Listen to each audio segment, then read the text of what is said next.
Magandang umaga Pilipinas, narito na ang mga dapat ninyong malaman sa lagay ng panahon. Wala nang ang bagyo sa loob ng ating bansa pero makulimlim pa rin at inuulan yung ilang lugar. Kaya naman tingnan natin ano bang epekto ng ganitong panahon sa ating mga temperatura. Unahin po natin yung update dito sa atin sa Metro Manila ngayong araw po ng Martes. Inaasahan natin yung temperaturang maglalaro. Yan po ay sa pagitan ng 25 hanggang sa 32 degrees Celsius. Halos ganyan din yung posibleng maranasan ng ating mga residente dito po yan sa bahagi nitong Metro Cebu. Sa bahagi naman nitong Mindanao, kasabay ng partikular po yan dito sa bahagi nitong Metro Davao, kasabay nga pangkalahatang maaliwalas na panahon, mayroon tayong temperatura. Yan po ay nasa pagitan ng 26 hanggang sa 33 degrees Celsius. So kung sa pangkalahatan, mapapansin natin bahagyan namang mababa yung ating mga inaasahang temperatura. Kaya naman ngayong araw, paghandaan lamang natin yung mga tsansa ng pag-ulan sa iba't ibang bahagi nitong ating bansa. Diyan lamang po kayo, magbabalik pa kami matapos ng isang paalala. Life is a journey.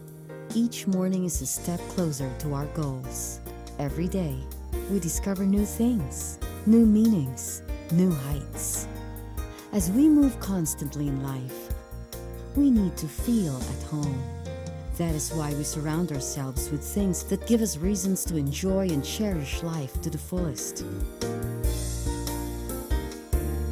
The Luxent Hotel.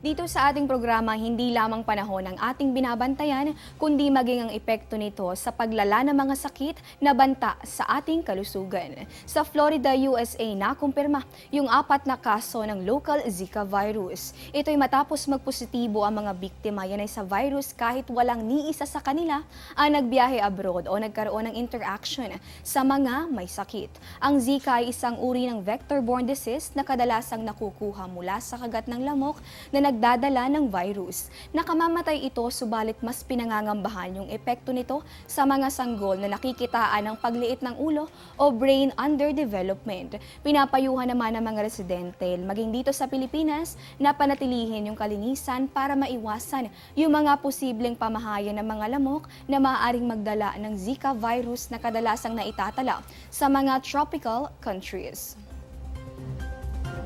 At yan po muna ang latest mula rito sa Pag-asa DOST. Ito po ang Panahon TV kung saan walang pinipiling panahon ang pagbibigay impormasyon. Ako po si Desiree Jonio. Magandang umaga po sa inyong lahat.